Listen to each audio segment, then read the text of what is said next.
আমি জানি না যে এই মোটরের মডেল নাম্বারটা ঠিক কত। তো আমি এই মোটরটা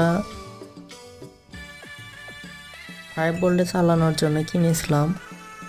দোকানদার আমাকে এটা দিয়েছিল। তো আপনারা এই ধরনের মোটর কেউ ছোট ব্যাটারিতে চালানোর জন্য বা ফ্যান বানানোর জন্য ছোট ব্যাটারি থেকে লাইন দেওয়ার জন্য এই মোটর কেউ কিনবেন না। এটা প্রচুর অ্যাম্পিয়ার টানে এবং অ্যাম্পিয়ার এত বেশি টানে যে ব্যাটারির তার তুর প্রচুর হিট হয়।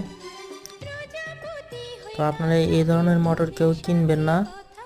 এর ভিতরে কয়েলটা দেখেন প্রচুর মোটা, শক্তি আছে প্রচুর, কিন্তু এটাতে প্রচুর অ্যাম্পিয়ার টানে, ব্যাটারি বেশি খরচ করে। তো এই ধরনের মোটর ফ্যান বানানোর জন্য না কেনাই ভালো।